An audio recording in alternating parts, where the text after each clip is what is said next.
just go live. It's coming. It's And coming. here we are. Yeah, the way YouTube works now is you don't just click live or go start streaming on the software. You have to go inside of YouTube and then wait for it to connect and then confirm a second time, which I guess it is good. Sorry, I got an ad. Go live. Oh, you're fine. It's coming. It's So coming. here we are. I love your shirt, by the Yeah, way. the way YouTube works Oh, now thank is you. you don't just click live. Figured or it was go fitting. Start streaming. No, on no, the are you software. kidding? I You love have to it. go Like, inside of YouTube yeah. and then Very wait for it to excellent connect choice. and then confirm Thank a you. second time, which I guess it is good. There we are. Sorry, I got an ad. Go live. Oh, you're fine. It's coming. It's So here coming. we are. I love your shirt, by the Yeah, the way. way YouTube works Oh, now thank is you. you don't just live. Figured it was go fitting. Start streaming. No, on the no, are you software. kidding me? I You love have to it. go Like, inside of YouTube yeah. and then Very wait for it to excellent connect choice. and then confirm a Thank you. second time, which I guess it is good. All right, how are we looking, Jesse? There we are. Sorry, I got an ad. We had an issue where Oh, it was playing live on Twitter and I could not find where it was coming from. So it just kept on repeating the same thing over and over. And I didn't realize that it was on Twitter, but it was where it was promoted earlier and the page was still on it. Anyways, here we are. Casual troubleshooting as usual at the beginning of the podcast. But our special guest, thank you, Joe, for coming back on the Hylian Gamescast for what has to be the dozenth time. So Always a pleasure. we have the Geek Apprentice here with our other co-host, 𝗵𝗃𝗆, or as you all may know as Daniel. And we have Egg here joining us as well from Age of Calamity, which is the most recent Zelda Egg game is that here? you've been a part of, Joe, coming back as Daruk and Yunobo. What was it like with that whole experience? Because the last time you were here, we were kind of talking about some of it, and some of it we couldn't quite talk about because we didn't want to Yeah. spoil anything. It's kind of a funny timeline of like how everything happened, and we started recording this was last year at around like the beginning of the pandemic. Like, I think I had gotten notification like, hey Joe, we want to book you for this project, like it's coming up, what days are you available to come in studio? And then biggity bam boom, COVID hits, and it's like, oh wait, nobody's going in the studio anymore. Oh, what do we do? And so everything was very kind of touch and go and kind of put on hold for a little bit as far as getting the cast recorded. And, again, like the voiceover world kind of stopped like momentarily. And then the beautiful thing about like voiceover is like, I think we all realized, oh, wait, we can just record from home. So like we don't have to go to any like big, fancy, expensive studio. Like if we have a decent enough of a mic and like, recording space and, decent internet, we could kind of do this from home. So at a certain point, like I want to say it was around June or July of last year, they're like, are you able to do it from home? And I was like, okay, sure. Yeah, I'll totally, absolutely do it. Like, yeah, are you kidding me? First of all, I was just like, okay, we got to stay safe. And how do we do that? By recording at home. There are certain little conveniences, though, for anybody that's recorded remotely versus like going into a nice, fancy, big studio. Like when you go into a nice, fancy studio, it's like all the creature comforts you can ask for. And by creature comforts, I mean like air conditioning. So, Yep. like in my little booth, which, you see here, this is where all the magic happens.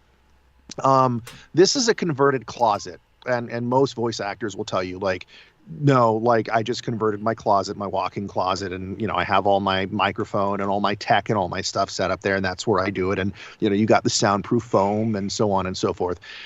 I do not have air conditioning in this booth because it is a closet, or at least that's what it started off as. So recording, like I said, in the middle of June, in the middle of July, for 4 hours, you start to bake. You start to bake very, very quickly in your own booth. You're in California as well, right? Yes, is that right? yes, so yes. it's extra hot. It gets real real hot, real fast. And so again, we're all still trying to figure out like, okay, how do I record from home and like the setup and all that stuff? And, again, there's no air conditioning and like ordinarily, like if I'm recording for like just like 10 or 15 minutes at a time, it's not that big deal. But when you're doing it for 4 hours, like it can be a sauna on here. And I remember at points in time kind of getting a little method. I'm not going to get too like into detail, but I'm sure you've seen Daruk's outfit. He kind of just walks around in his little skivvies and he's got his little sash and that's about it. I mean, he's about as close to like al fresco as you're going to get for a Nintendo game. And again, like I said, I'm in there and it's like that scene from Ace Ventura when he's inside the rhino and the fan stops and like he's just in there and just baking. And like at a certain point, you're just shedding clothing. And like I said, it dawned on me like very quickly, like, oh, wait, Daruk's in his skivvies. I'm in my skivvies. Like, okay, we're getting method. This is how I get in touch with the character.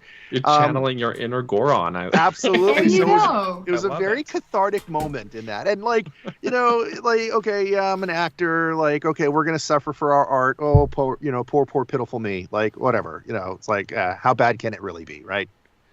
Right. So that was the process as far as doing Age of Calamity. Which again, I'm glad that they brought us all back, and I would do it 1,000 times again. Yeah. You also got someone. Oh, sorry. Oh, I was just gonna say someone in the chat wrote when Daruk's line when he gets burned by an enemy, he yells "too hot." That Joe really meant it. And I thought like that was always kind of a funny line because it's like, is anything too hot for Daruk? Is it? Like, it would have to be. Are you really sure hot. about that? Yeah. Yeah. Guy lives in a volcano, right? Yeah. I'm trying to think. What was it that I was trying to give Link? What was it like? Rump rock roast or something like that. It was Yeah, it was something like that, and like that was just a funny. That's right, prime rock roast. Oh my god, that was so much fun. That cut scene where we're just like, come on, like bro, let's bro down. So much fun. That's a great one. I believe that was the answer. There's a question when we didn't want to give away spoilers, and I asked what your favorite or the funniest line that you had with Age of Calamity was, and you said that you might have to answer it the next time that you come on because we didn't want to give away spoilers. Is this what you were referring to? Yes. Awesome. Yes. You're jogging my memory, and yes. I think that was still very fresh in my mind. And what is it? The prime rock roast. I mean, and I think they kind of did a couple of rewrites as far as like trying to make it sound more appetizing, I think, but they ended up settling with rump rock roast. Yeah. So there you go. Yeah, so the question I was wanting to ask is, with Breath of the Wild, you got to come back and do the Champions Ballad DLC that had stuff. With Age of Calamity, was all of it recorded around the same time since there were issues with coming into the studio and having to do it at home? Or did they have you come back at another time to do the DLC that came with it? No, that, when we recorded the initial game, Breath of the Wild, that was, I want to say June, July, August of that year that it was released. Almost an entire full year before, because of the game released in what was it, March, April, around that time. And so that was the time frame. And so, the game comes out and, we all celebrate and we have our cake and punch and we ride off into the sunset and it's all well and good. And, everybody's feeling really, really good about themselves. And at some point, Nintendo announces, hey, guys, we're doing DLC for Zelda. And it's like, all right, cool. Like, awesome. Okay. Like, I didn't know if they were going to bring any of us back for any DLC. And if you remember, the first DLC was, what is it? The Trials, right? Wasn't it? Yeah. That's right. So, and to my understanding, that didn't have any of us as far as the champions coming back. So it's like, oh, okay, well, we're not coming back this go around. Who knows what's happening? And then again, they also announced, and then shortly thereafter they announced the champions ballot. So I was like, okay, cool. Well, maybe they'll do something. And you kind of just sit idly by, twiddling your thumbs. Weeks, months pass after they make the announcement, and it's like, oh, okay, maybe they forgot about me. And so, you kind of start to think like, oh, okay, well, maybe it's not going to happen. And then, ring, email gets sent, hey, Joe, we want you to come in and do some DLC stuff. And I think I've told this story before, but I want to say I came in to do the DLC. I want to say it was like September of that year. And if you recall, they announced and released the Champions Ballad early December at the Video Game Awards. Mm-hmm, and the only reason I remember that is because I was at the Video Game Awards with Patricia Somerset and Elizabeth Maxwell. We were like the Zelda, team representing there. And, we won Game of the Year. So, hurrah, hurrah. And, we, had some drinks and celebrated and all that fun stuff. But again, they never told me anything. It was just like, hey, you recorded, and, you never know the details. You never know what's going on.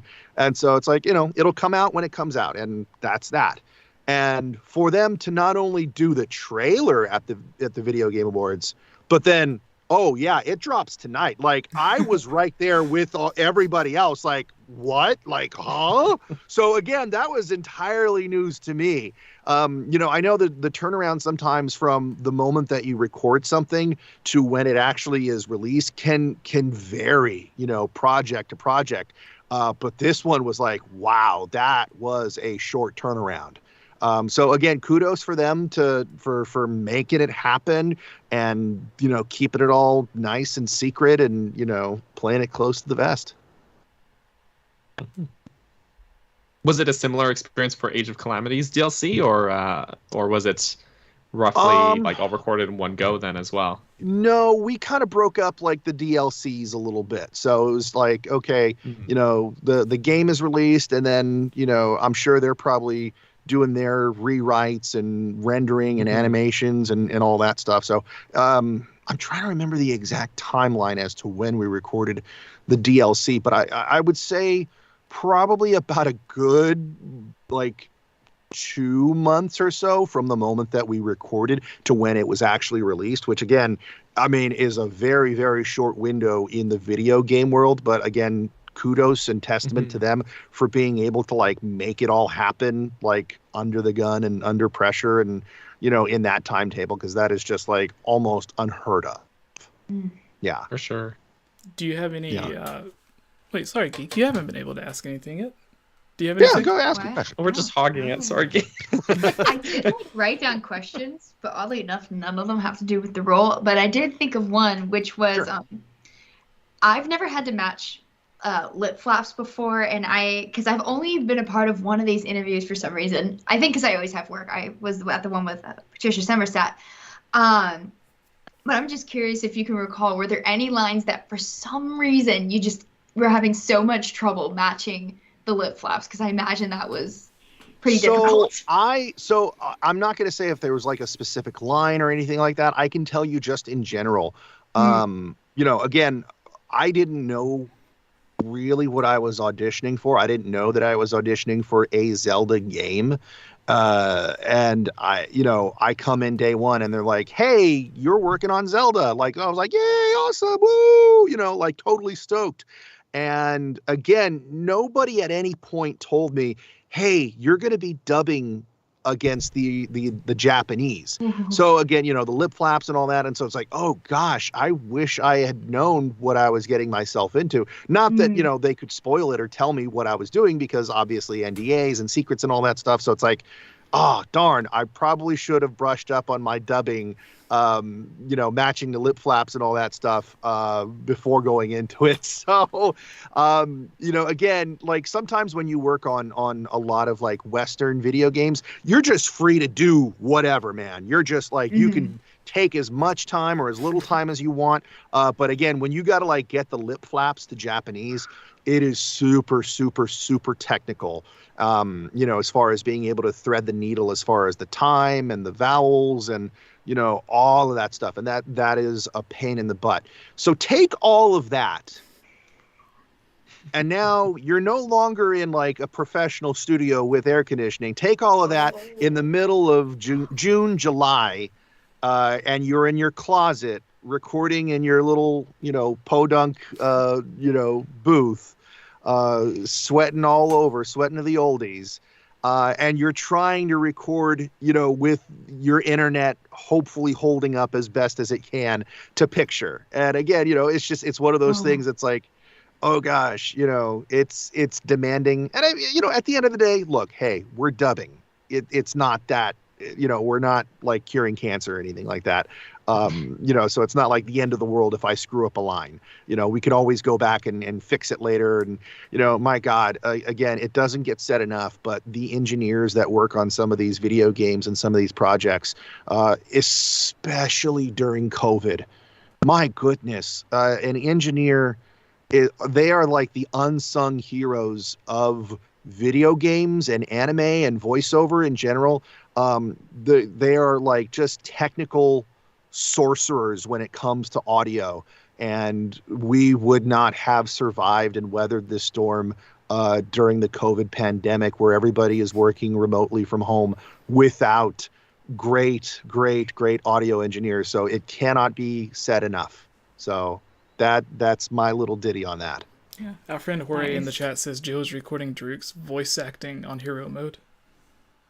It kind of was. I mean, again, but thank God it's like, okay, at that point in time, coming back for Age of Calamity, I knew the character, I had the voice. It's kind of like riding a bike a little bit, and it was, in the best way possible. But yeah, there were challenges, obviously, and so it's like, okay, well, you got to rise to the occasion and do it, man. I mean, we got to be professionals and do a job. Yeah. All right. Does anyone else have any final questions for Breath of the Wild or Age of Calamity before we move on to other stuff? Yeah, actually, well, I've been playing some Age of Calamity the past couple of weeks because it's a very fun game, and last time we had you on, the game had just come out, so we didn't want to talk too much spoilers. I think enough time has passed now. The game's been like out for a year, and the DLC's been the last wave of DLC, I think, has been out for about a month now, right? So, but there's one particular cutscene where you have Daruk and Yunobo, just having, and it's part of the DLC cutscene, and they're having this little chat, and Yunobo's having this moment where he has this uncertainty about.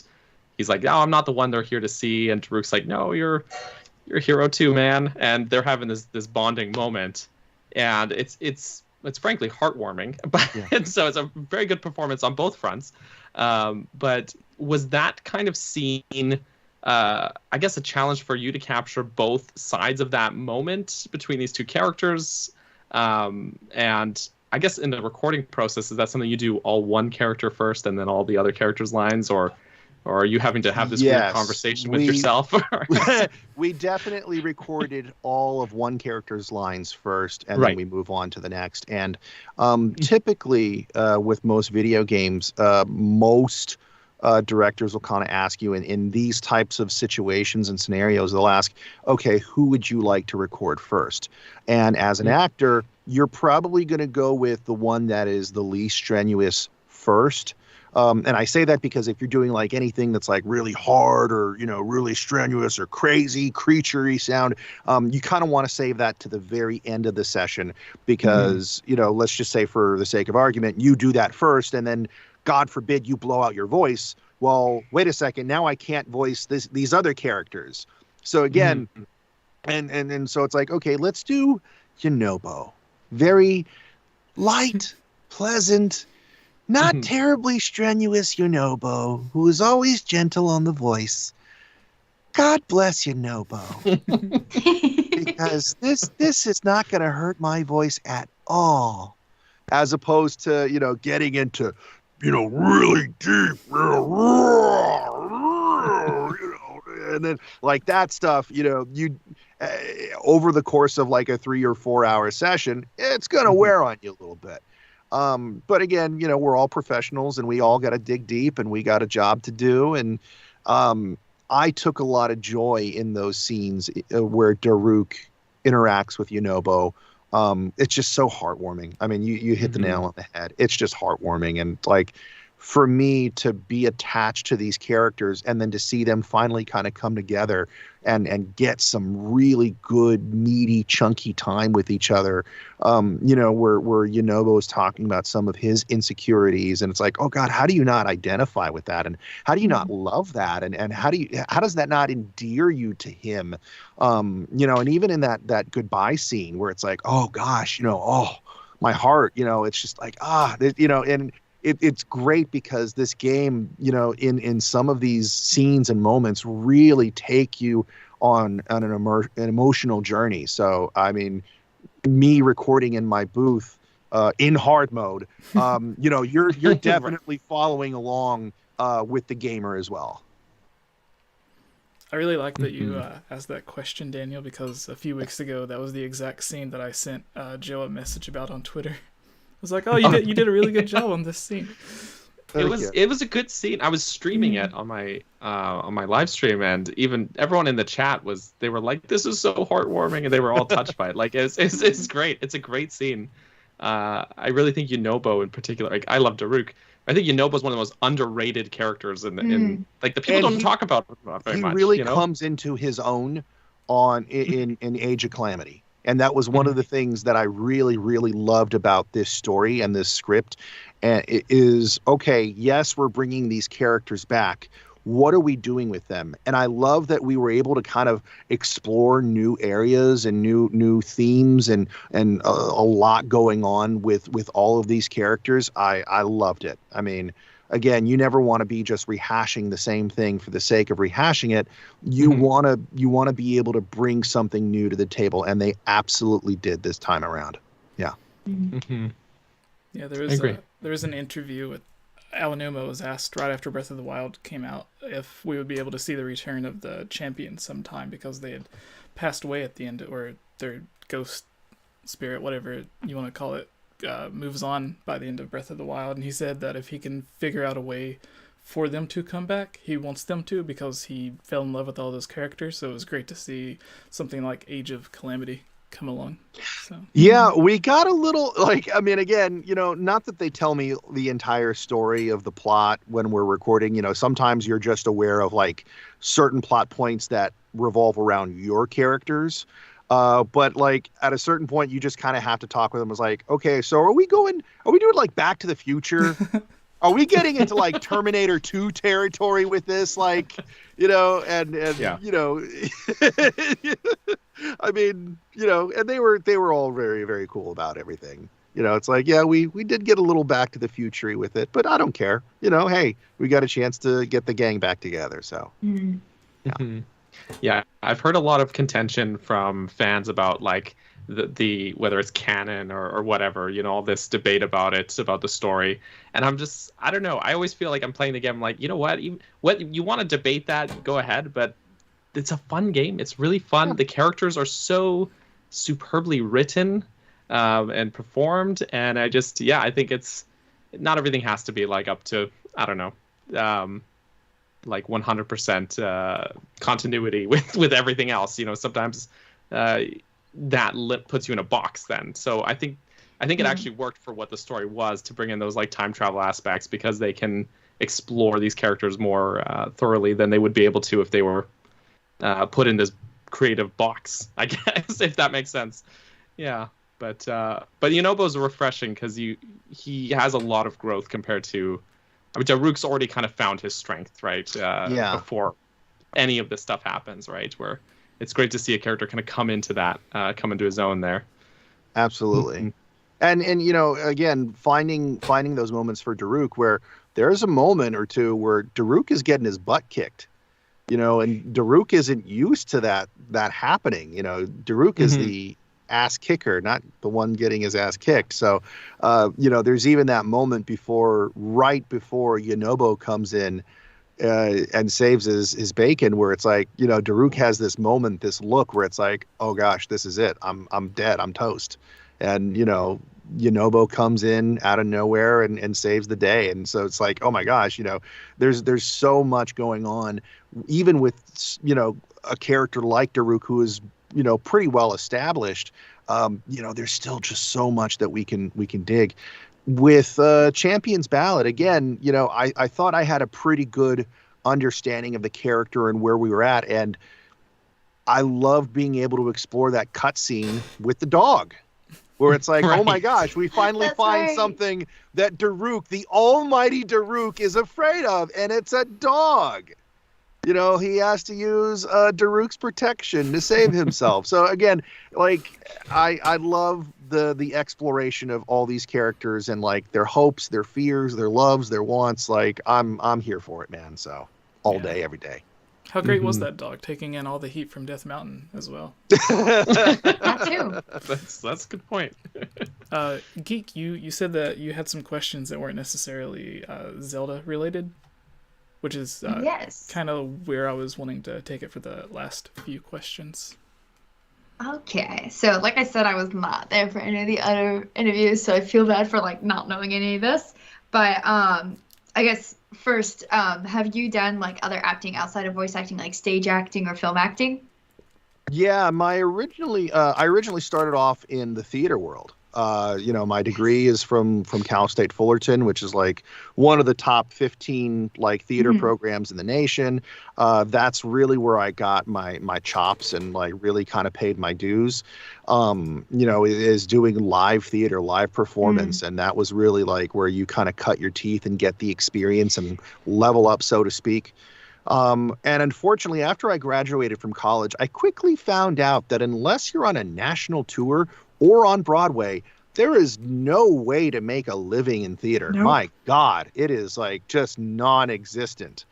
And so I kind of kicked it around for a little bit, and I was like, what do I do? And like, I have these, you know, all this experience in acting. What can I do? And I had been doing character voices at Disney, and I still do. I still do character voices right now. You can hear me at Turtle Talk with Crush and California Adventure and everything.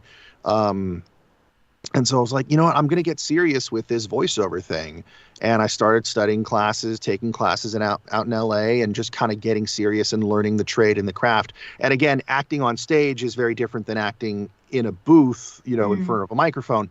You know, again, if you can act on stage, I think a lot of those skills and what you learn transfers very well to this arena. So again, it can be done.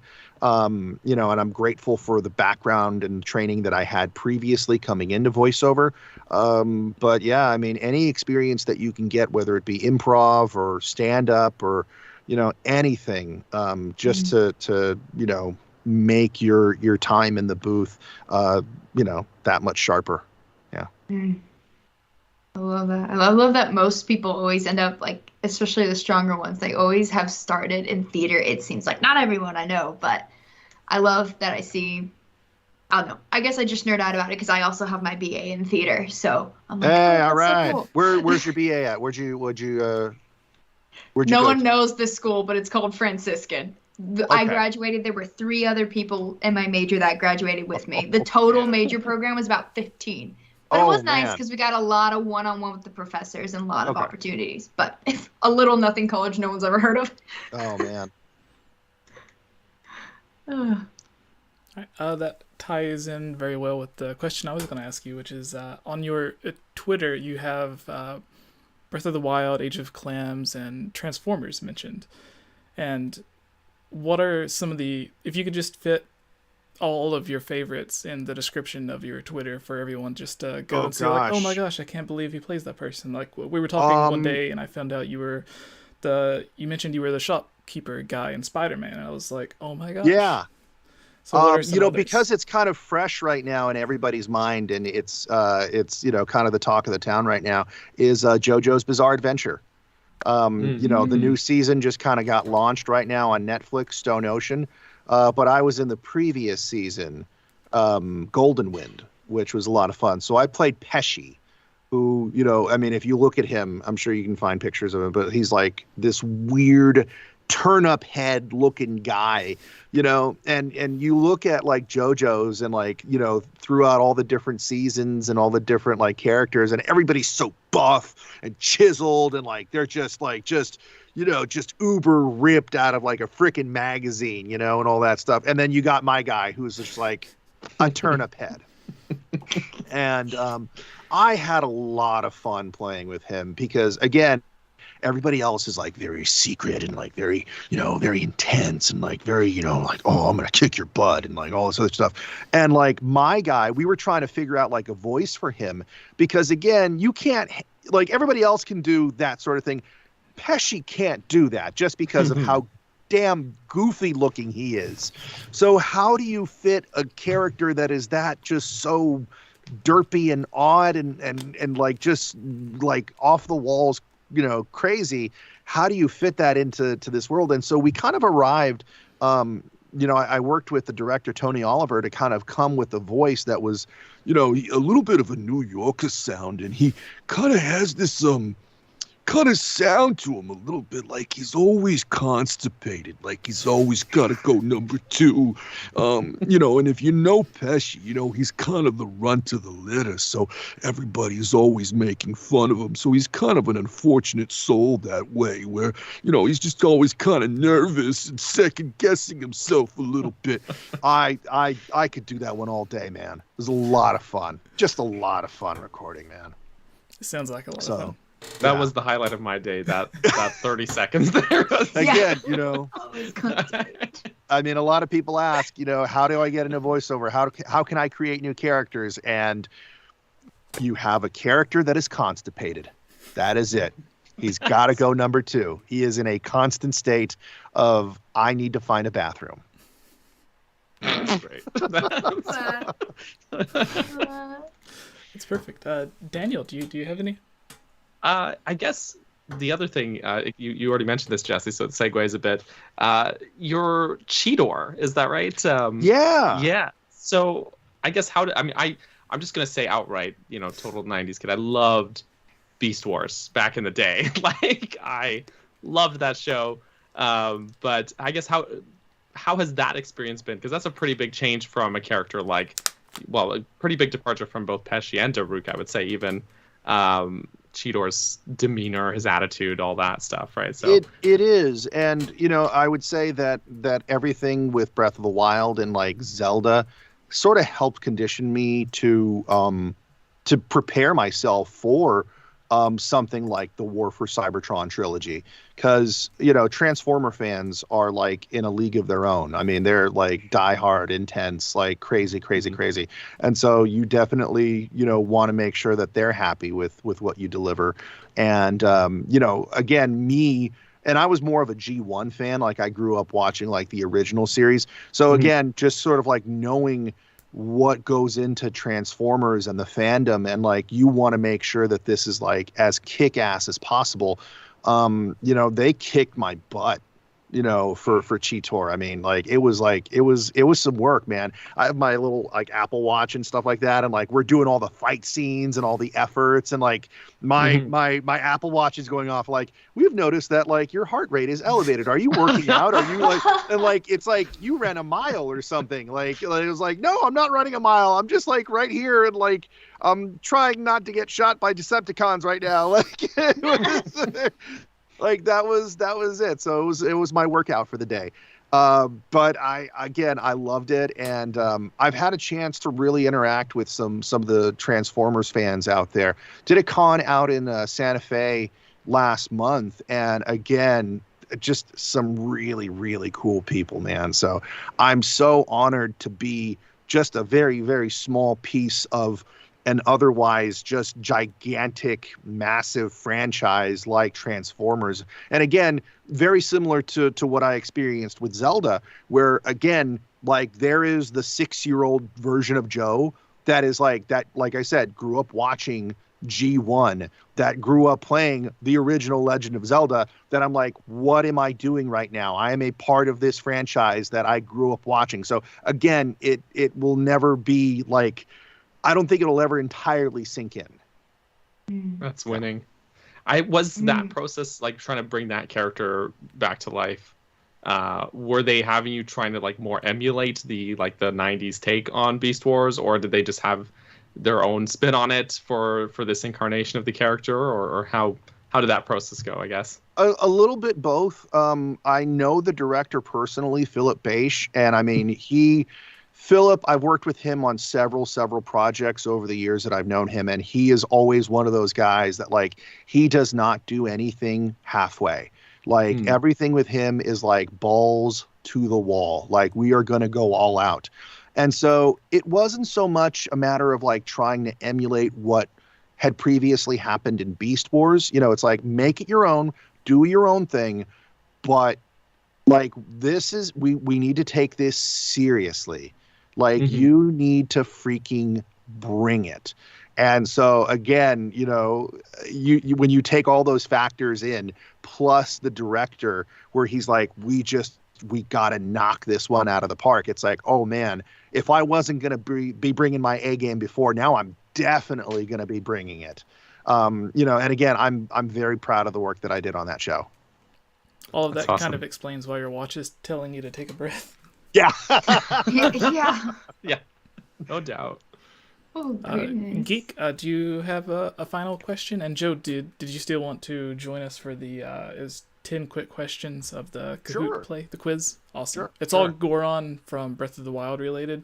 So Okay. Oh gosh, I feel like I'm gonna probably butcher this in some way. Oh but no. Sure. Don't worry, everyone loses to Daniel every single time I don't know much time. for everything. Oh god.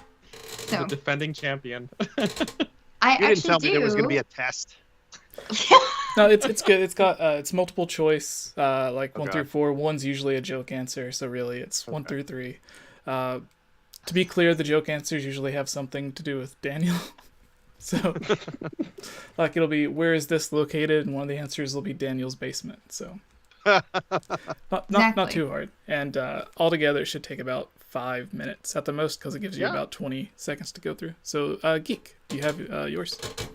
Yes. I'm going back and forth between 2 questions, so I'll throw both of them out there, and you can answer whichever one you prefer, or maybe one has a more cool answer than the other. I don't know. The first one I was thinking about was, have you ever had a bad audition, or audition you thought went bad that you ended up getting the role and you were like, what? Or the other question was, do you have, and this could be like voice acting, like for a series, or back during theater times, a dream role that you wanted, or a dream role that you got. So whichever. Gosh, that's tough. Have there been auditions where I'm like, yeah, I completely stunk it up? Yes, there have been, and I'm pretty sure there have been some that I've booked, and I don't. There aren't any in the that I could pull from the top of my head right now that I'm like, oh, it was that role or it was that role. But yeah, I mean, you know, you have your good days or your bad days, or what ends up happening is, you know, sometimes when you go into an audition scenario, you know, they'll just give you like this much copy, or they'll give you like this much context as far as what's going on. And then come to find out what the game actually was, or what it ended up being, or it's like, oh my gosh, I was way off. Oh my God. Like, you know, like I could not have been more wrong in my interpretation of like the world in which these characters are, and so on and so forth. And so, you know, you just try to do your best given the circumstances that you have at your disposal. What was the second part to your question? I'm sorry. Oh, is there, and this could be like voice acting or theater, has there ever been like a part or a series that would be like a dream role for you, or have you ever actually gotten to play a dream role of yours? Gosh, you know, I dream roles and stuff like that, I would love to dive more into Marvel, just Marvel. I grew up reading comic books, so anything Marvel. Yes, there was a dream role. I don't know how much I'm allowed to say about it. But enough. Again, I'm just gonna say Marvel. That again, like Yeah. Yeah. The Marvel, shop Marvel, people Marvel. Definitely Spider-Man, right? understand. That's Yeah. that's what it was. I grew up reading and watching a lot of like, Spider-Man, X-Men animated series, like just a lot of that stuff. So again, just the comic book fan in me is like always loving like superhero stuff. So Nice. I love it. Yeah. Yes.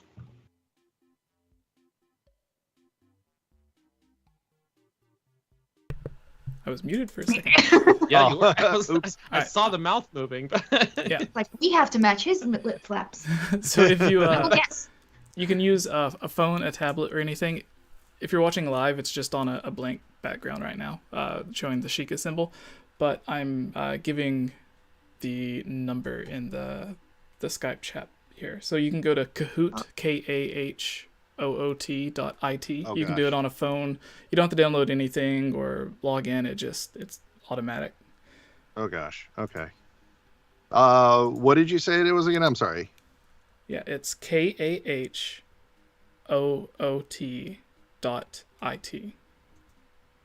Okay. And I just put Daniel posted a link in the yeah, I Skype just thing. threw it in. All right. And I There we go. posted, there's a number that I just posted Yes. there, and you just type in that number, and it takes you to the game that Okay. we're going to be doing. I see what you're talking about. Okay.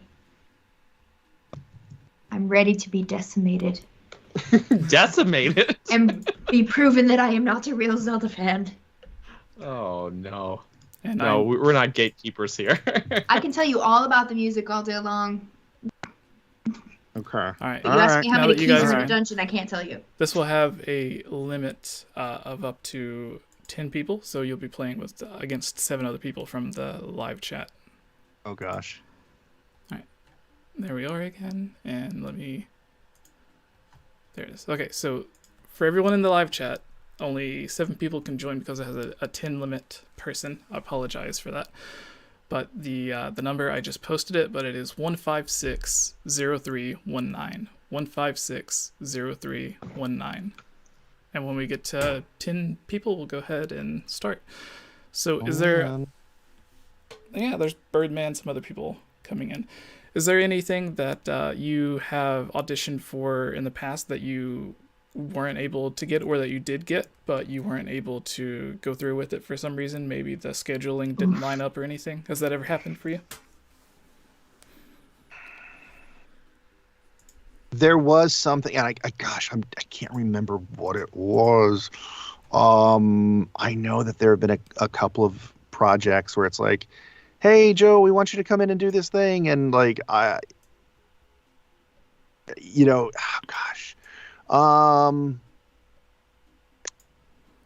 yeah, there have been some things where there have been some scheduling conflicts.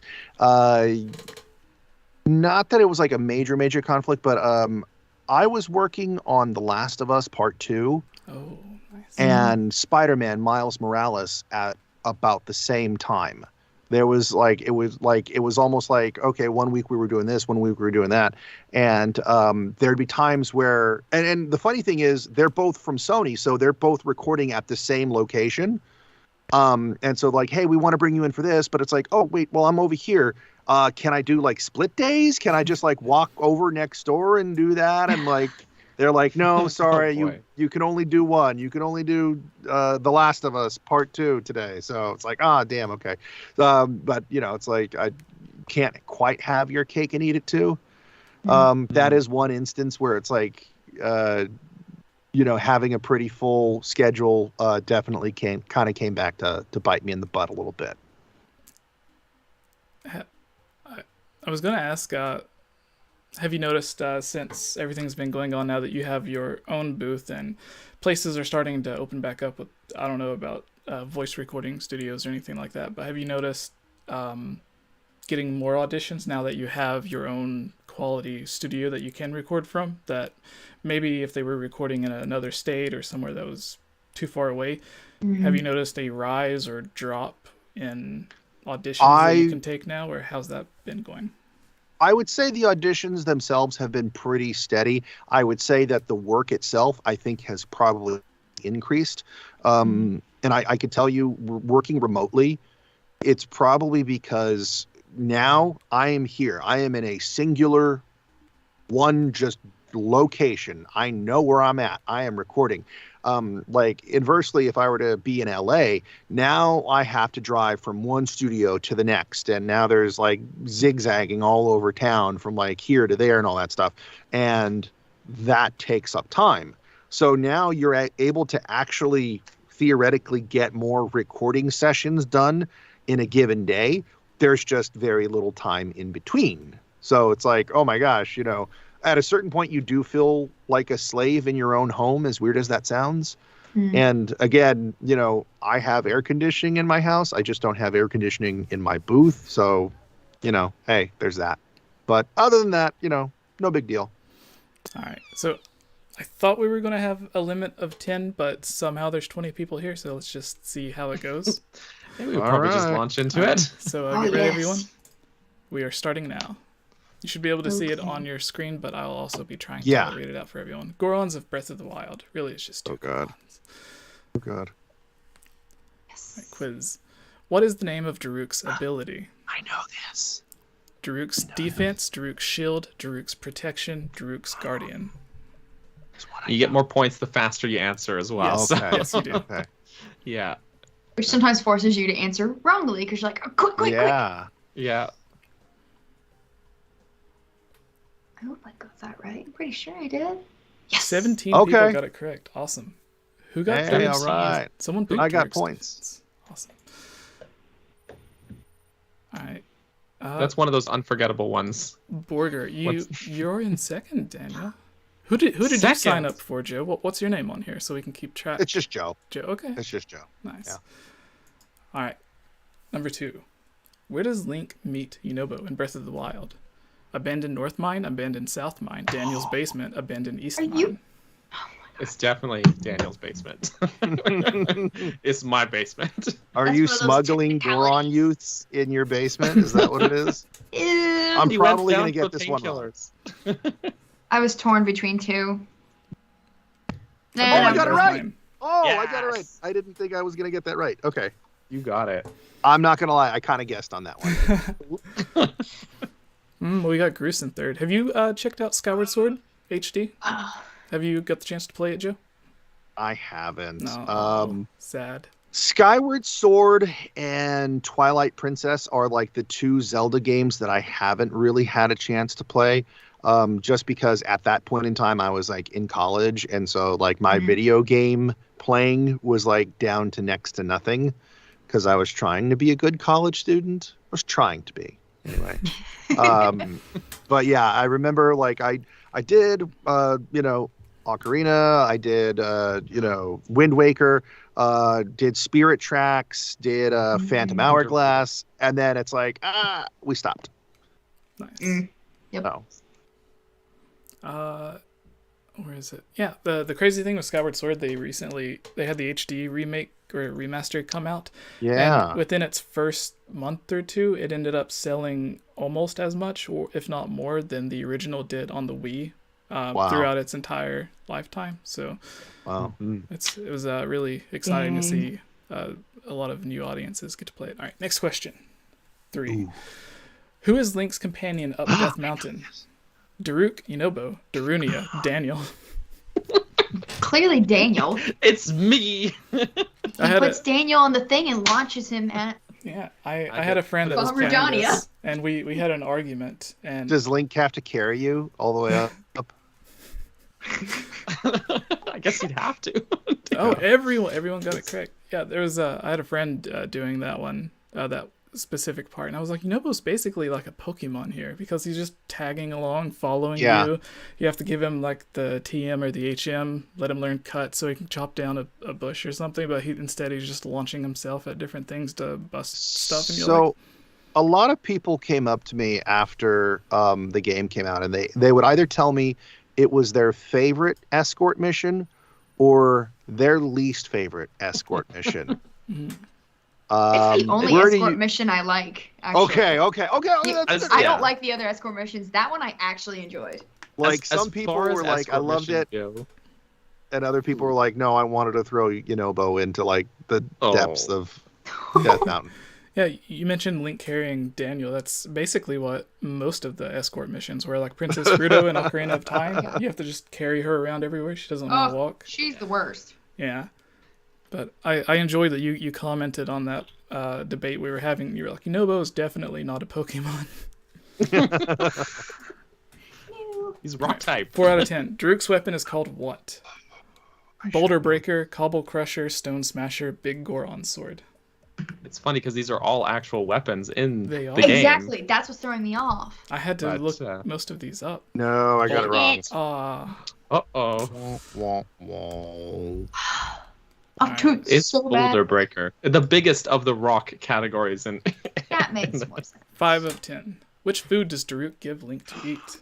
I mentioned this earlier. Prime Rock Roast, Grilled Rock Roast, Prime Rock Sirloin, Daniel's Leftovers. Daniel's Leftovers. Yum. so pasta. So vegetarian. Vegetarian. No, rocks are But vegetarian. is it gluten-free? No, I like my gluten. Oh, I miss gluten. Yeah, I got one right. No one picked Daniel's Leftovers. Interesting. Why not? What's wrong with my leftovers? I had your leftovers at E3 when you guys ordered Indian takeout or something like that. Yeah. Well, it wasn't your leftovers. It was just... It was leftovers that I... Yeah. In a way. From a certain point of view.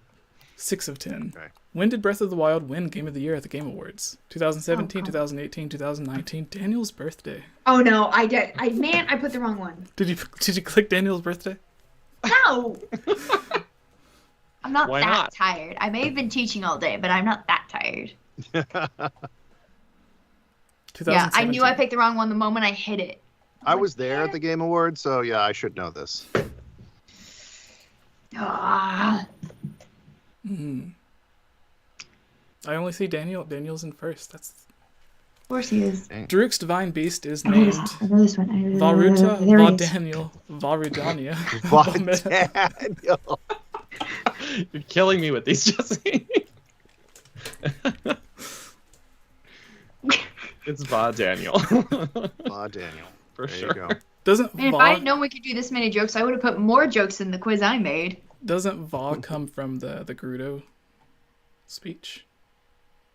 Oh, you have to wonder. Mm, Well, those I are don't Vi think and so. Bo. Oh, Vi. I Yeah, don't think so. I don't think so.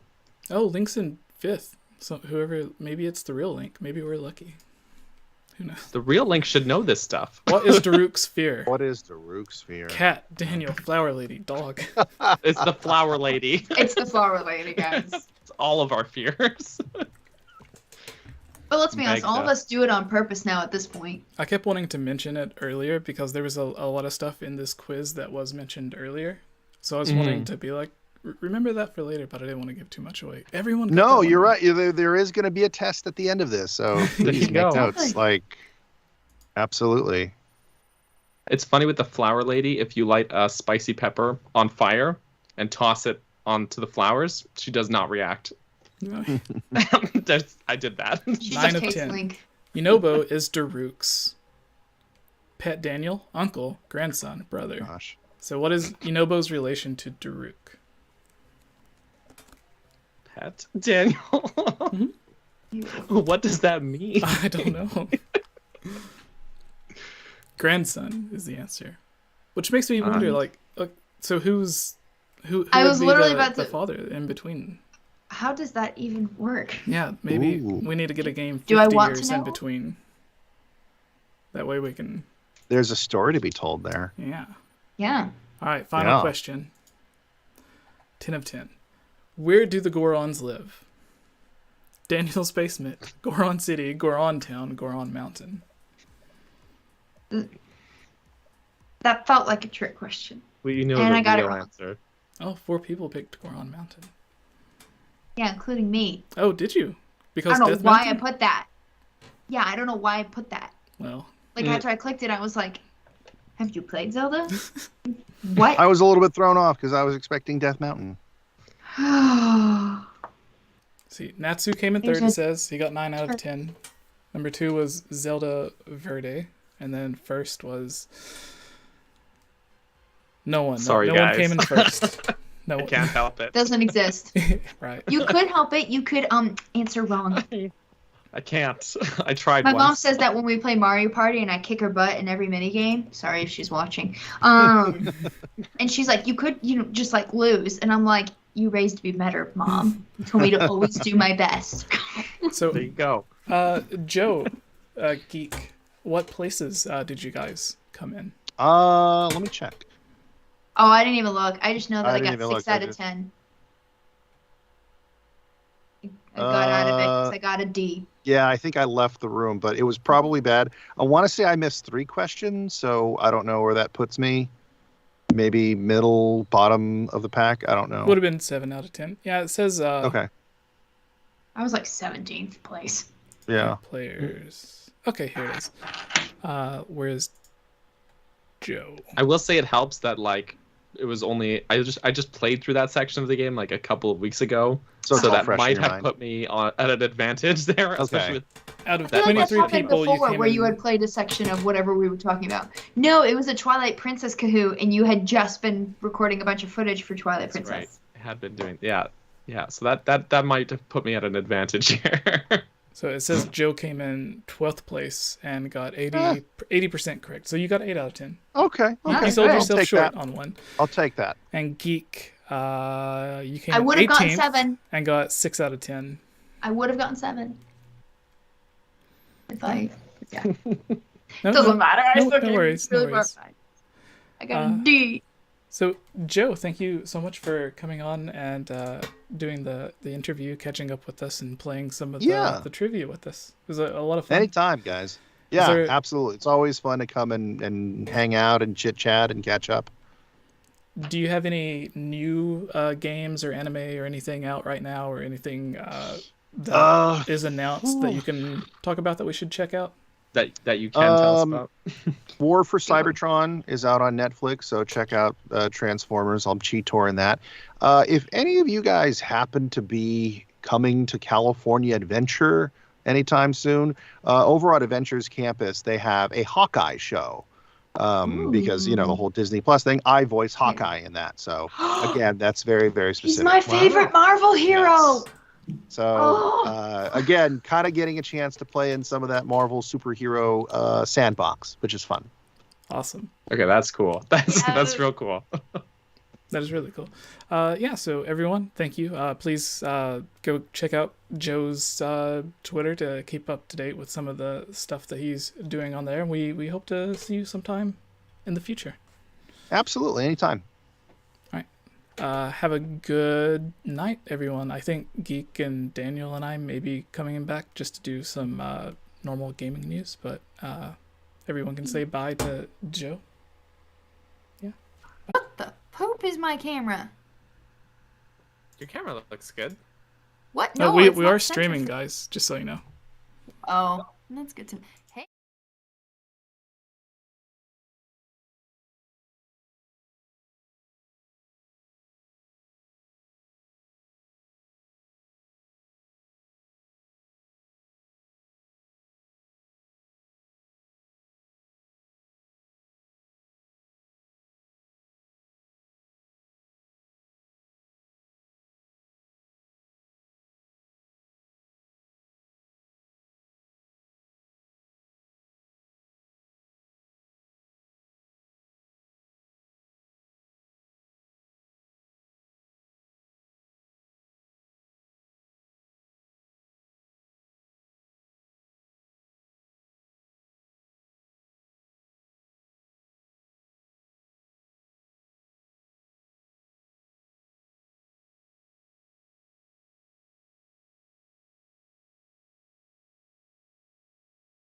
We must.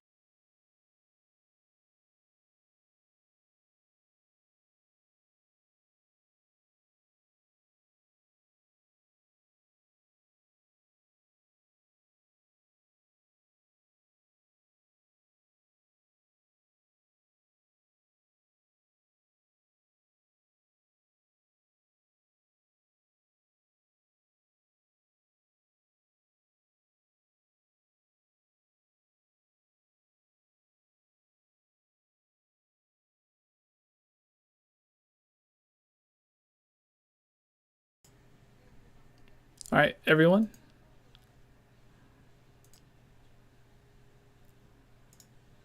Yeah. So you should be able to hear us now.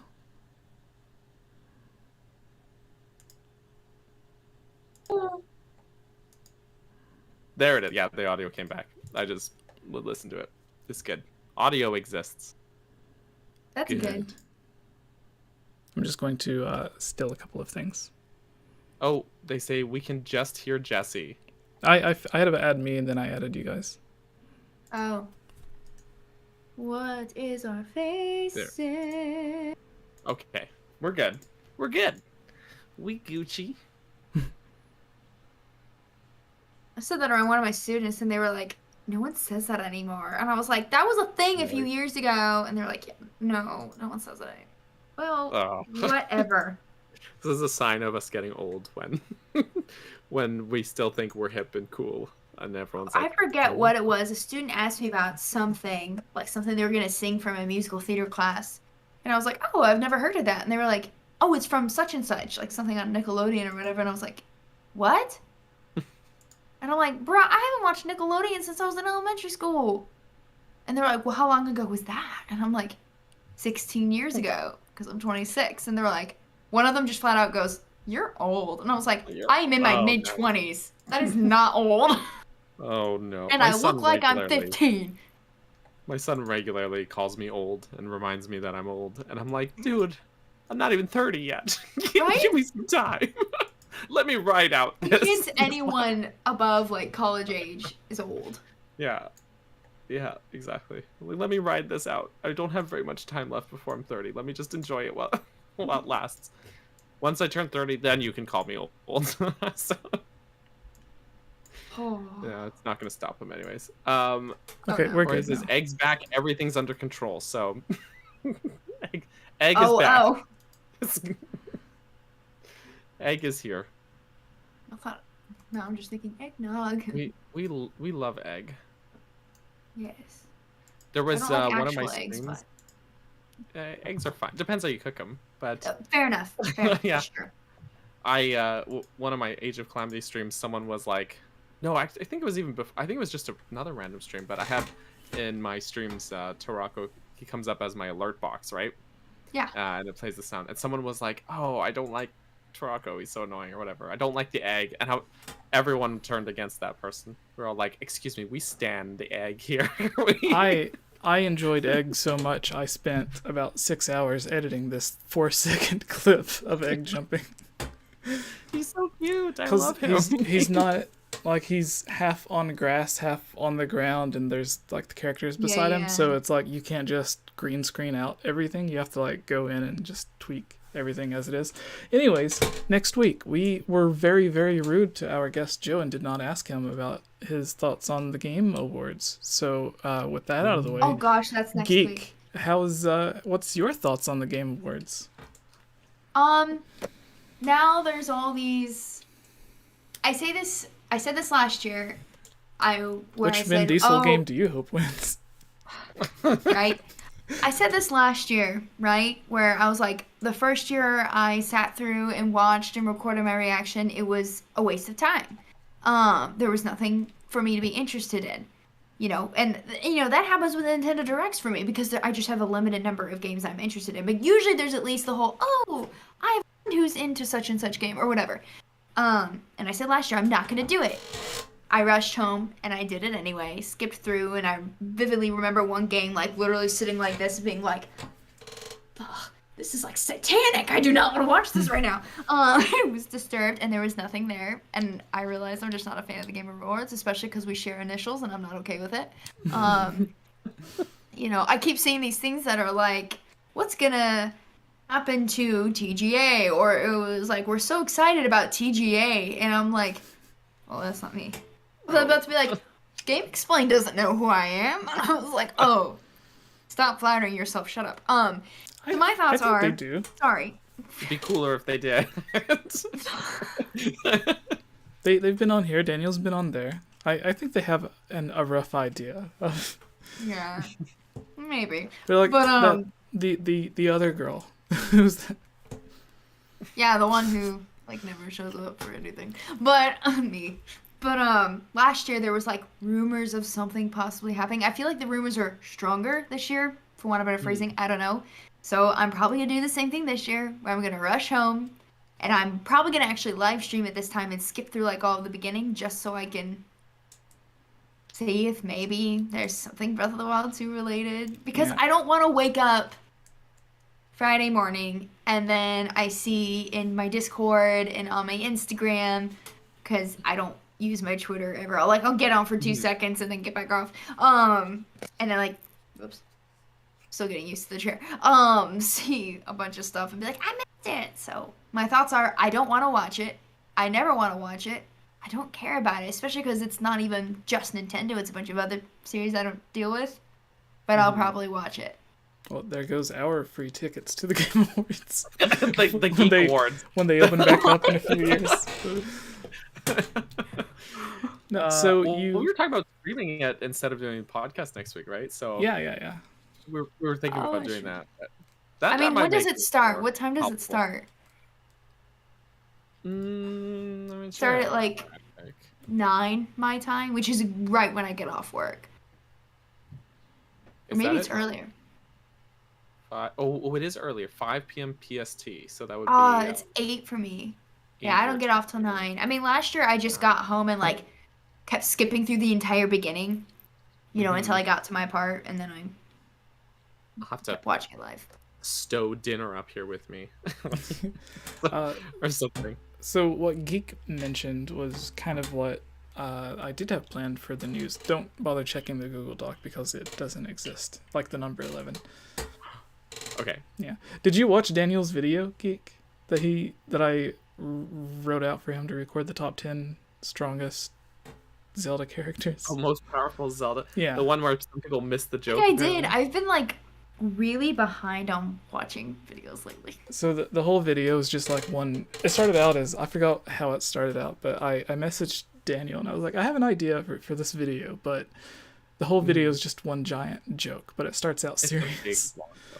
Yeah, it's supposed to be like 20. Yeah, it was supposed to be, I cannot speak, the top 10 strongest, or just like a basic generic Zelda list that you can see on any article, because that's what it was making fun of. Because I think that's what it was. On the last podcast, we kept on going through the Game Award judges or whatever, and one of them was this website that for a while, anytime we would post a video about Breath of the Wild 2, they would try to quote it, but then they would get the quote entirely wrong and make it seem like we were saying something that we weren't. And it was the same kind of website that always does the top 10 lists, like the top 5 strongest or best Zelda theories, and then like 2 of the theories are the same thing, but neither one of them are good. So it's, and then it's like a copy paste. Link is dead. Exactly. Like they'll have the Link is dead theory at number 4, and then at number 5 it'll be like It's All a Dream in Majora's Mask or something. It's like or like the 5 stages of grief, and it's like those theories are they're meant to kind of go together. You can't just separate one bad theory into 3. Well, you can. They're experts at it. Anyways, they did it. Shade.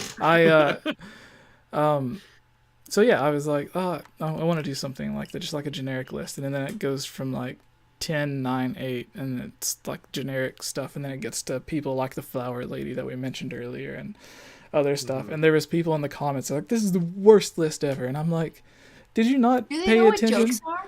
Yeah, like we even mess up on some of the numbers. Like it gets to number 11, and one Daniel's of them's number fish. Yeah, one of them's number fish, and like instead of the number, it just has a fish where the number is. I love that. There was number 5 twice. There was no number 11.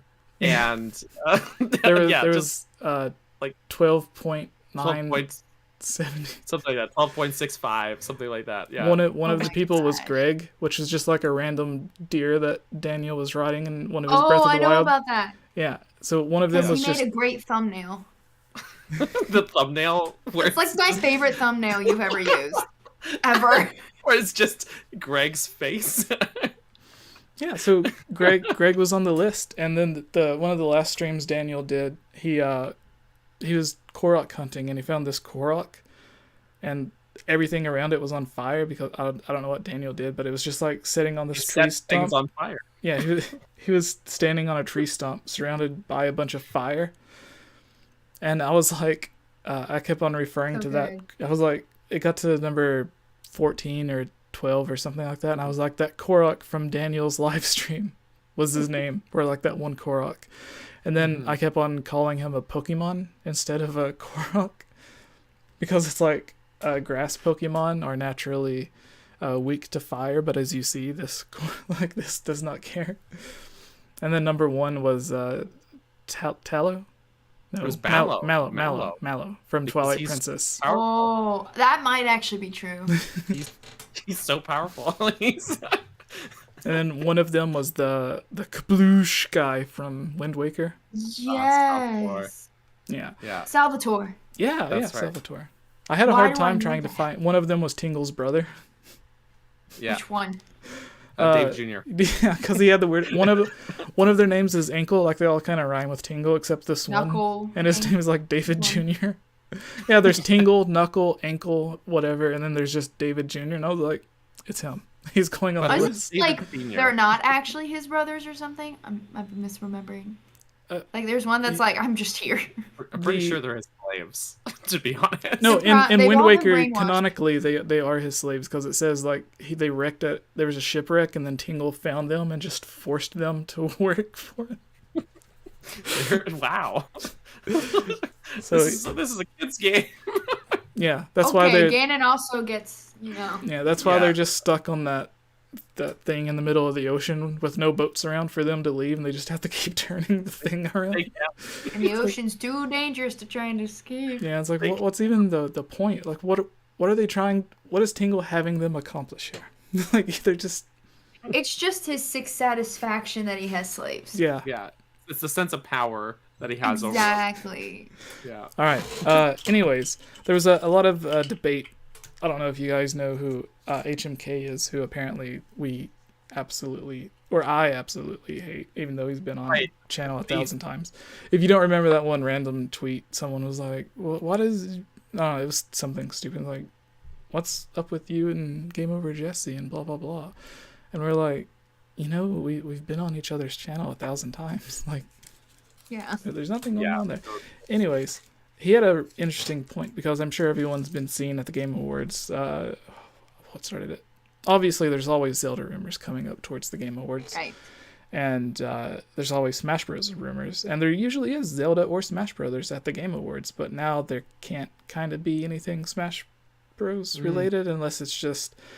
Like, I had the idea that maybe they'll just have a celebration of Smash Brothers or one of the developers or something, because the Smash Bros. Is a way to, like, celebrate gaming in general, because it has so many different characters from so many different developers. Yeah.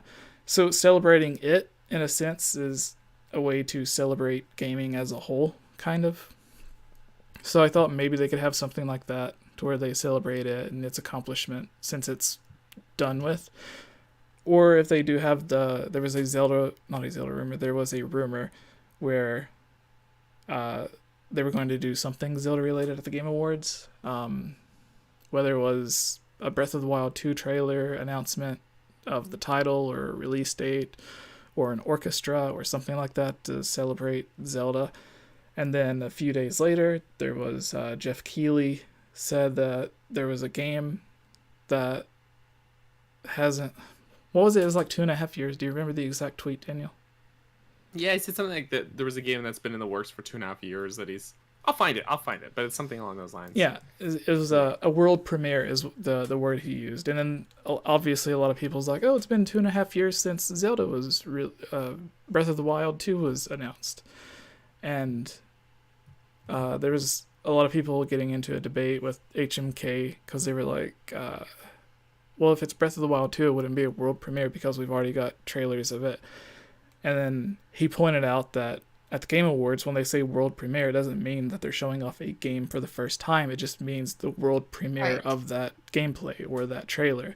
And he screenshotted an image of, if you go to the game YouTube and type in the Game Awards Zelda world premiere, everything that they've had relating to Zelda starts out with world premiere. Like, it's not just one thing. So even if it is a title reveal, it's the world premiere of that title. If it's the release date, it's the world premiere of that release date.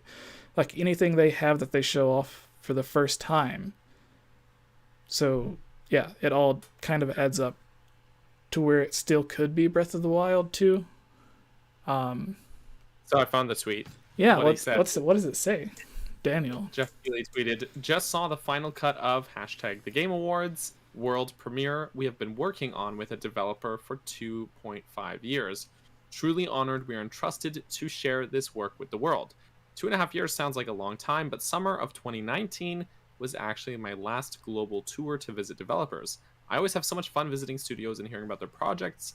Hope to do it again in 2022. Now, the reason I don't think that he's talking about Zelda is because Breath of the Wild 2 has been in development for longer than 2.5 years. Right. Yeah, but the trailer it was announced there. True. But I guess they've been working on that world premiere for longer. So I guess, it could go either way. I just maybe don't want to get my hopes up. Maybe Metroid Prime 4's like starting development again. Get my hopes up. Has it been 2.5 years since it restarted? I think it's been longer. I think it has too. Yeah. Why do I feel like that was connected to the direct where they announced Link's Awakening? I could be totally off on that. That would be 2018? 19? 19. Yeah, because they had the dioramas there at E3. I think it was before that. Yeah. Yeah. It's funny, though, Jeff Keighley also tweeted out the other day, there are so many bad/wrong Game Awards rumors out there. Beware! The good news is we have lots to show you. The thing is, you could say that about anything. Because if the game series or franchise exists, there's probably hundreds of rumors about every single video game franchise. Right. So you could say that about anything. That's true. That's true. Yeah. Very interesting. I'm gonna look this up. When did Prime 4 restart? See, I just made that Metroid video a few days ago, and I forgot already. So it was announced in 2017, and it was early 2019 when they announced they restarted development. So 2019 was correct. So a little more than 2.5. But that's when they started or restarted development. So to be working on a trailer for it for that long seems dubious to me, but I don't know. Again, I don't want to get my hopes up too high. I want to temper my expectations. Is it a trailer for something they've been working on for 2.5 years, or a trailer they've been working on for 2.5 years? Because I don't think anyone's been working on a trailer for 2.5 years. Yeah, I don't know. It's unclear. Does he just have it worded odd? It's oddly worded. Twitter's limitations. It wasn't even that long of a tweet. It's just yeah. So structure. I guess, do you expect anything Breath of the Wild related or Zelda related geek at the Game Awards? I almost want to say I'm indifferent to it. I'm just kind of like, that would be great, but I don't know. I'm not good at making predictions. The only time I've been good with the predictions is Animal Crossing, and it was usually, I wish this would come back. Or that one time I didn't predict Link's Awakening, and I didn't even predict the Pokemon DLC. I was just like, I think the question was like, give an outlandish idea. I was like, Pokemon DLC, and then a week later they announced it, and I was like, I'm not that smart, I promise you. You know who's good at predicting? We should have invited Geek's mom on here. Right? Yeah. She nailed it with that. When she sent me that text, like, oh, I think the direct's on October 15th. I was like, what? She was like, that's Brewster's birthday, and isn't that like the highlight? And I was like, Mom, you're going to take my job. What are you doing? Well, it's not my job. It's my side thing. But still, I was like, what? Part of me does wonder, though, with this Jeff Keighley tweet, like, if it's going to be some random game we've never heard of. You know, like some completely left field. Yeah. That's what I was thinking too. Like it could just be something out of left field that we're like, oh, cool. What does the chat say? Any games from 2.5 years ago that we know that started development that you think it could be? Chat.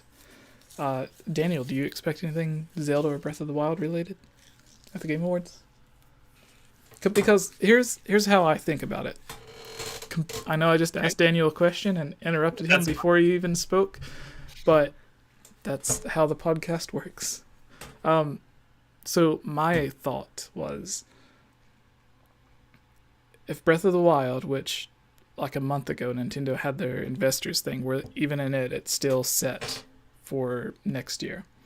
Mm-hmm. So if it is due to release next year, there's only 2 or 3 big events between now and then, which is the Game Awards and then E3. And then maybe if there's a direct somewhere in between there, which usually they do around February or March, then those are basically their chances to have big surprises for Zelda to be at before it releases, whether it releases early or not early, but around mid, like Skyward Sword's release this year, or if it is a holiday planned release for Breath of the Wild 2, then they only have so many chances to do that. And if they release it early next year, then they have even fewer chances to do that. So it's like either way, they only have 2 or 3 big chances that they could have that. But if it is Breath of, like, they would probably have its own big thing leading up to it anyways, like they did with Breath of the Wild 2, or Breath of the Wild 1, I mean, or even the recent Animal Crossing DLC, like they had a direct just for the DLC, so yeah, they could always do their own Nintendo Direct for Breath of the Wild 2, which they would probably do, because just like Age of Clams, they would have like so many different things they would want to announce for it, or Skyward Sword. But yes, that's just the way that I look at it. Is there's 3 big chances that they have to talk about the game. The Game Awards is one where most people are going to be watching, other than E3. So chances are, more than likely, they will say at least something about it. So that's just how I look at it. But anyways, Daniel, hi. Well, in the chat, Josh says Breath of the Wild 2 is also nominated for most anticipated game, meaning people really want to see it. There's no way they nominate it and not show it. That's just dumb. I mean, yeah, that would be like it winning Game of the Year and then having a trailer right after. Yeah, I mean, that's a fairly good point. I mean, just because it's nominated doesn't mean they have to show something, but if they won that, like, it almost feels like there's their segue to be like, oh, and by the way, here's the thing, you know. So it's and I feel like it's gonna win that game, most anticipated game. I could see it. Breath of the Wild sold so well, and getting close to 30 million. Yeah, and honestly, just looking at the other nominees, not to say that they aren't worth looking forward to or whatnot, it just doesn't stack up to me to Breath of the Wild's sequel. So though this might just be us in our insular bubble of Zelda fandom, where, you know, we kind of exist in an echo chamber of fans yelling excitement at each other, but which is fine. But yeah, so I might have a biased perspective because of that, but I don't know. I'm staying cautiously optimistic. You know, like I'm really hopeful that we'll see something, but I'm not going to be mad or, like, you know, yelling at the world or the internet about it if it doesn't. Right. You know, I'm not going to be the person that takes to Twitter to be like, Game Awards suck because I didn't get my way. Yeah. So, you know, that's like people do every Nintendo Direct. Every Nintendo Direct. I remember distinctly one Direct. It was the Indie World Showcase, and I was watching it on Nintendo's stream, and I forgot to hide the live chat for that. I guess mistake. And I remember seeing someone getting mad that there was no Smash reveal for a new Smash fighter, and I was like, you know what Indie is? World Showcase. Like, why are you here if that's like that's not what this is? Like, it's yeah. So I think people sometimes can can set unrealistic expectations. You have to kind of So that's all. Yeah. It reminds me of the quote that we see every time a new Pokemon Direct comes out. That's like, no one's gonna hate this Pokemon Direct more than Pokemon fans. That's true. That's true. That's For true. some reason, I've never heard that, but that is so accurate. It's totally accurate. It totally is. I feel like when the remakes that just came out, Diamond and Pearl remakes, Brilliant Diamond and Shining Pearl, when they were announced, I remember hearing a lot of people complaining about it. Like, they're like, this looks so bad. This is dumb. I hate Pokemon. Pokemon fans being so angry. And now that it's out, I haven't heard anything but good stuff about it. Like, everyone's like, yeah, this game is awesome. I love Gen 4 Pokemon.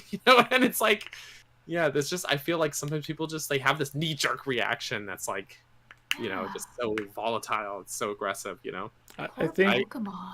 Yeah.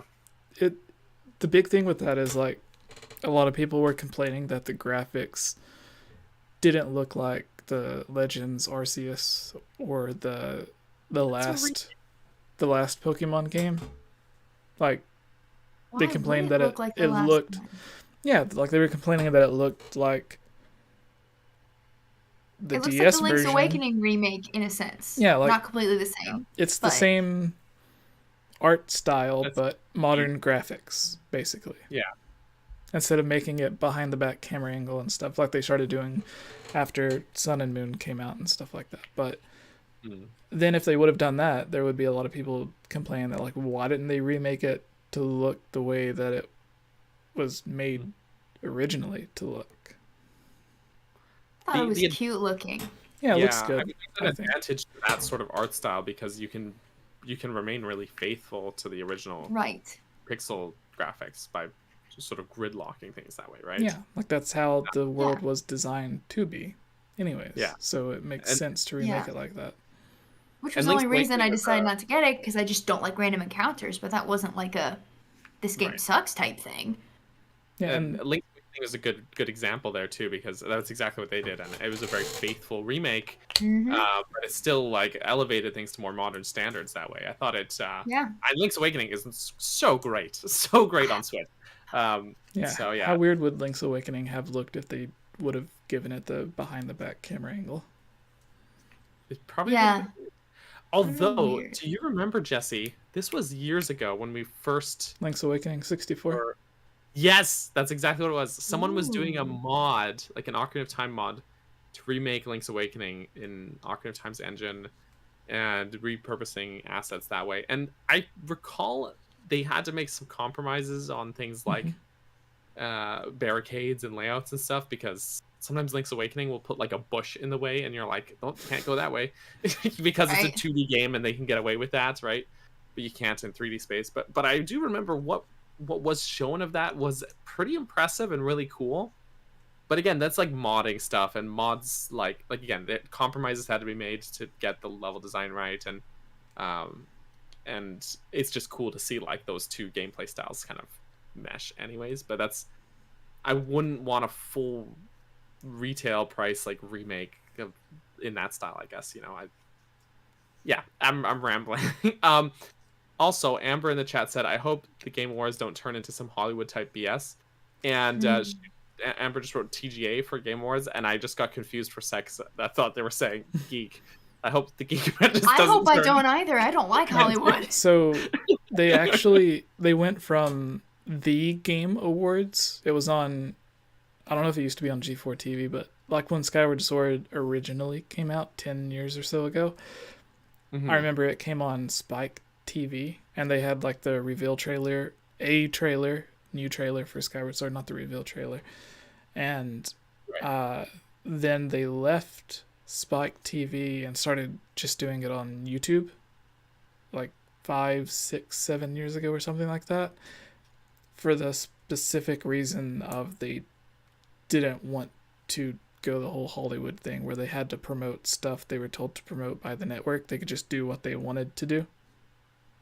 So Then I remember there's a funny thing where it's like, well, now that it's not on TV, no one's going to care about it because it's not going to be no one's going to look at it like it's a big deal. But now 10 times more people watch it than watched it when it was on Spike TV. Yeah, Which kind of makes sense when you think about it. It being the Game Awards, gamers tend to watch YouTube and Twitch. Mm-hmm. So it kind of makes sense. Totally. It's just keeping up with the times as well. True. And I can imagine that being liberating, but also the advantage of having a online-based show like that versus being on cable TV is scheduling. Yeah, you have all those commercials and stuff.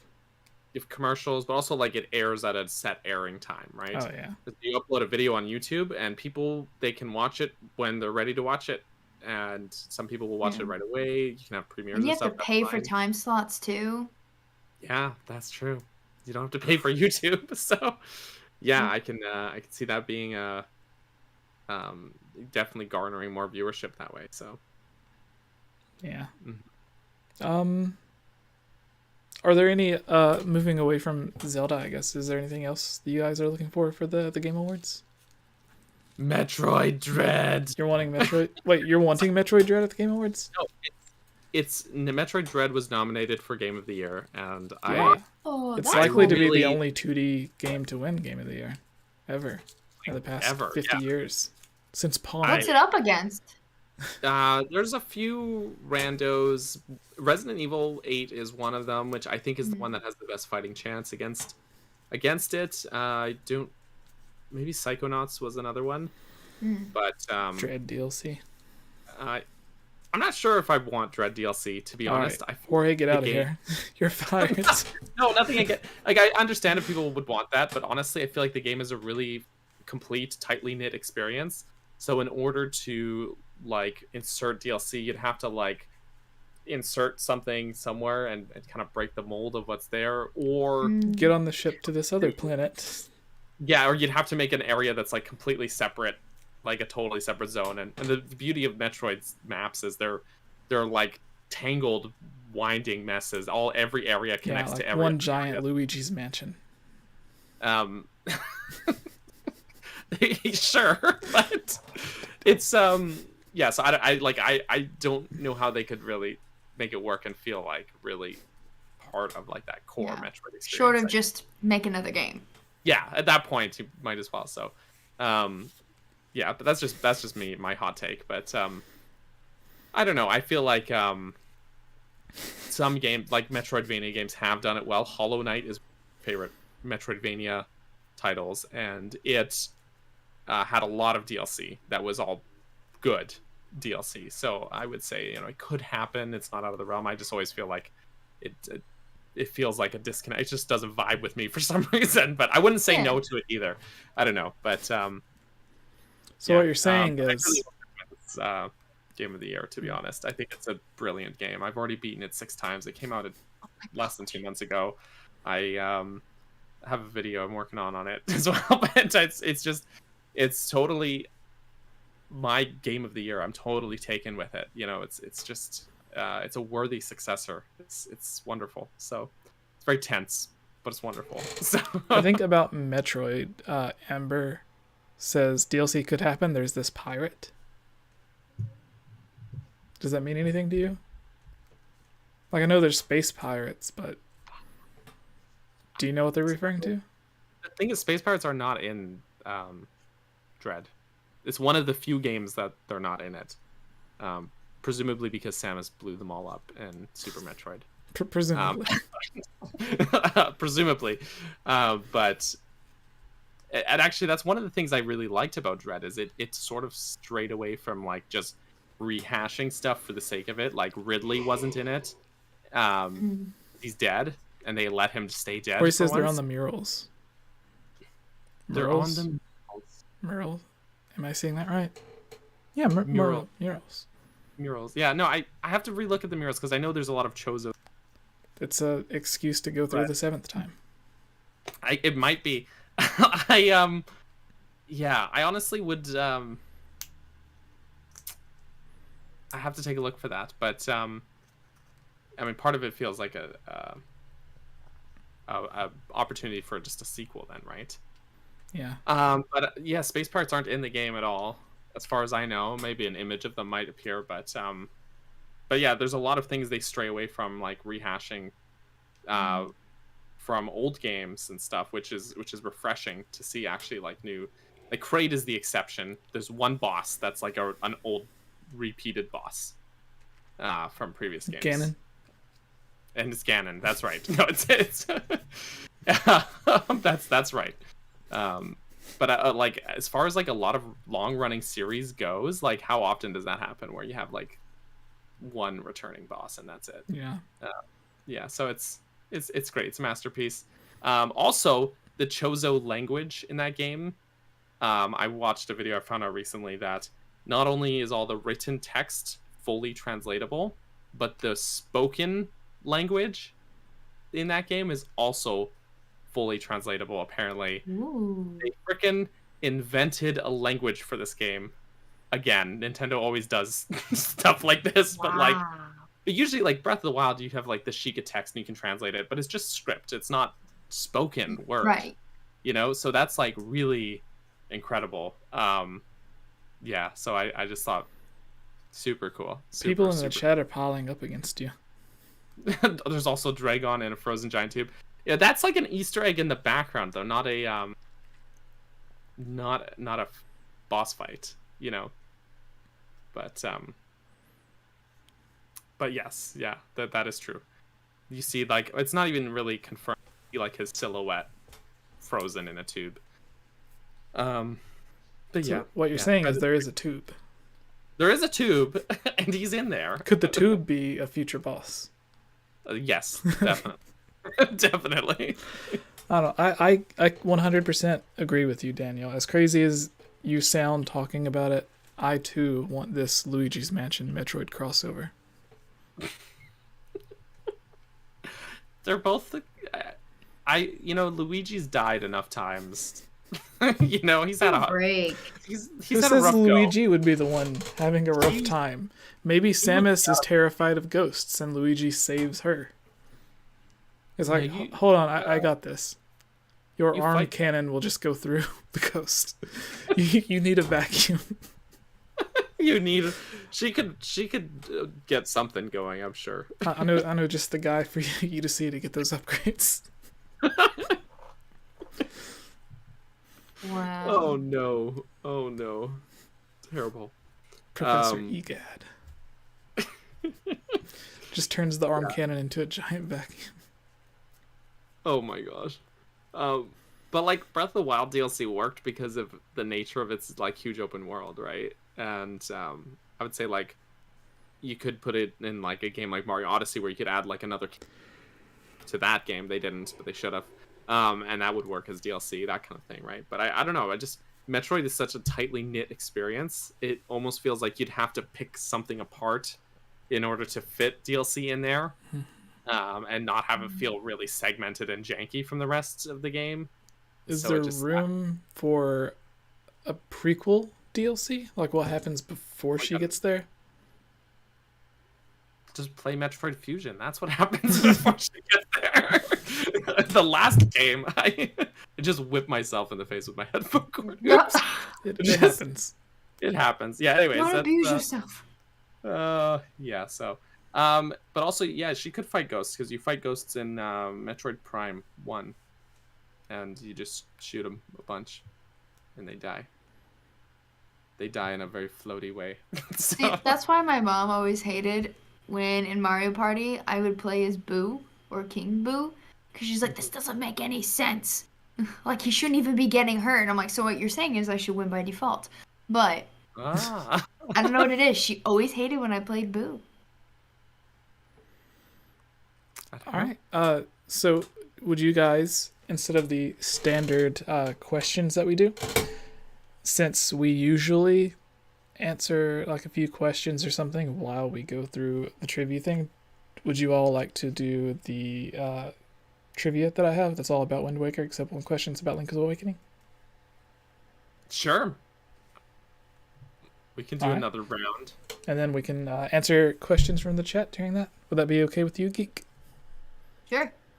Sorry, I'm yawning a lot. I No, haven't you're been sleeping fine. much lately. I've come to terms with me being boring. It's completely fine. It's because I don't sleep for some reason. I get like 4 hours. Alright, Wind Waker trivia. Everyone, this will be the same. And apparently, I don't know why, it said that I could only do 10 people, but 23 joined last time. I don't know. At least it wasn't the reverse. Yeah. Like what happened the one time when only 3 could join. Oh yeah, that's Yeah, true. whatever that was. That was weird. Kahoot wants your money, Jesse. That's why. Apparently. They do. They got a business to run. It's true. It's Alright. true. Type this in, guys. You can hear Okay. it. You can hear me before they do. So Okay. All right. Perfect. 361 49 4920. 20. Did I let you join? Yep. I mean, das ist sehr gut. Borger. Also in Borger. Alright. Putting it in the chat for everyone now. No, wait, that's not it. Is that? That might be it. I don't know. Maybe it'll work. Tell me if it works, guys. Yeah, Greg joined. It does work. Greg. Greg. The deer. Could it be?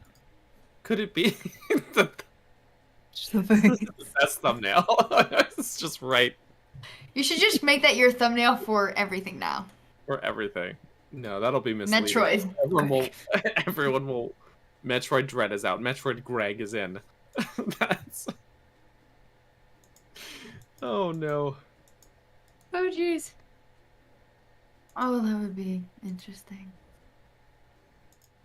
That's one word for it. Yeah. I gave it a solemn word. Not like abomination or something. That's good. That's a better choice. Ooh.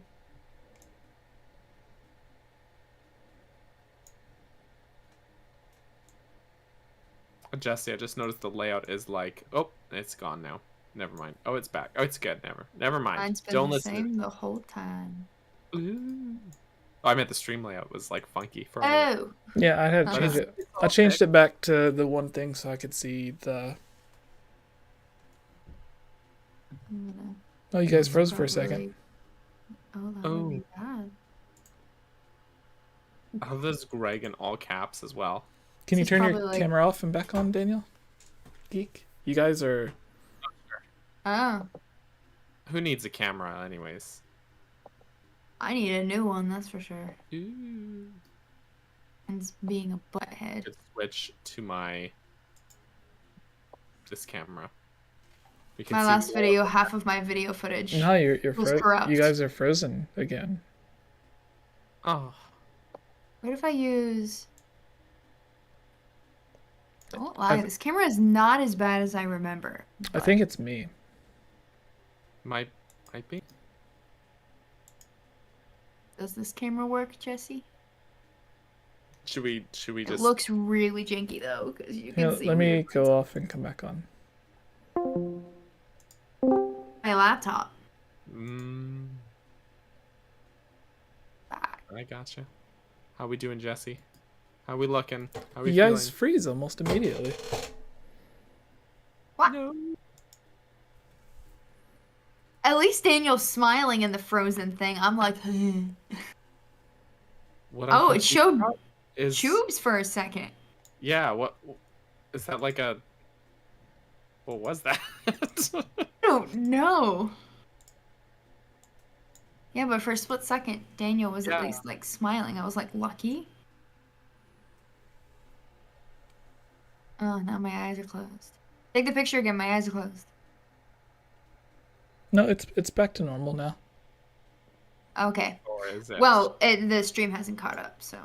Oh, of course, it catches up when I make a stupid face. of course. That's Murphy's Law.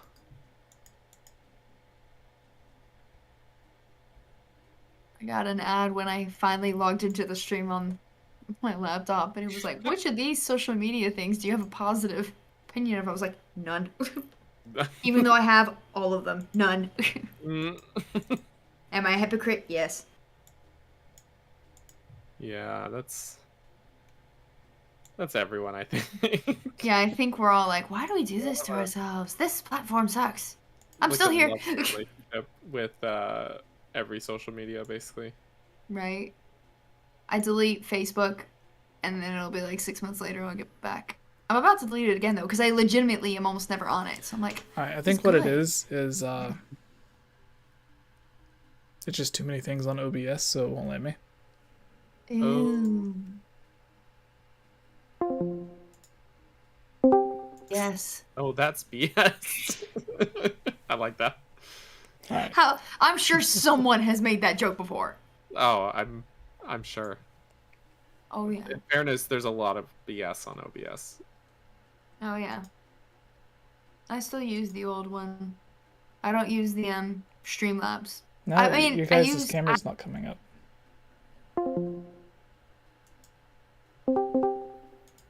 I've had decent luck with Streamlabs, but it's I don't know why. I couldn't get the hang of it. Like, when I first started it, every time I'd make a scene, it would be deleted the next time I opened it. And I was like, really? I'm saving it. I don't understand. So I just stuck with OBS. I only use Streamlabs for, like, donations and alerts.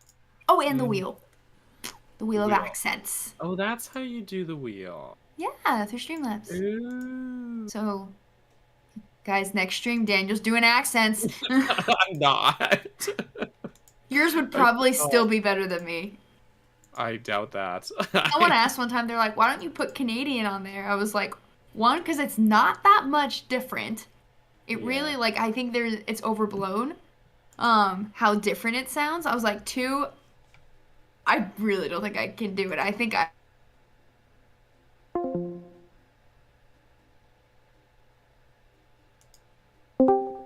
literally never heard you use that phrase. I'm like, I'm pretty sure that's just select areas.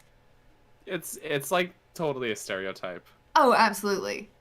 Oh, totally. What's not a stereotype is me saying y'all. Southerners do say y'all. Yeah, yeah. And we do have terrible grammar. It's easier. I had friends up north that were like, "Yuins and yins makes more sense." I was like, okay, explain. And it was like a half-an-hour conversation. And I was like, you all. And yeah, and they were like, yeah, explain yours. I was like, you all. Contraction. It's like, do not, don't, cannot, can't. They're like, it makes no sense. I think we can do it now. It's just, it was being stupid. Got OBS figured out. Figured out the BS with OBS. With OBS. Yeah. Oh, BS. Are you guys ready? Yeah. It just, the questions won't be on screen for everyone, so if you're playing along, that'll be it. I'll still read it, though. Sweet. All right. And then, It's weird. yeah, I'll keep an eye on questions as we're doing it as well. That way I can do it. We have 9 people that join. We have room for one more. So 3, 2, starting. You can join after we start as well. All right. So we have Josh, Timp, Jorge, Birdman, Thals, Greg, Batman, Borger, Geek. Start. Indeed. Kahoot. Wind Waker trivia. Woohoo. 3, 2, love Wind 1. Waker. Quiz. What was the last Zelda game with a magic bar? Majora's Mask, A Link Between Worlds, Wind Waker, Link's Awakening, Switch.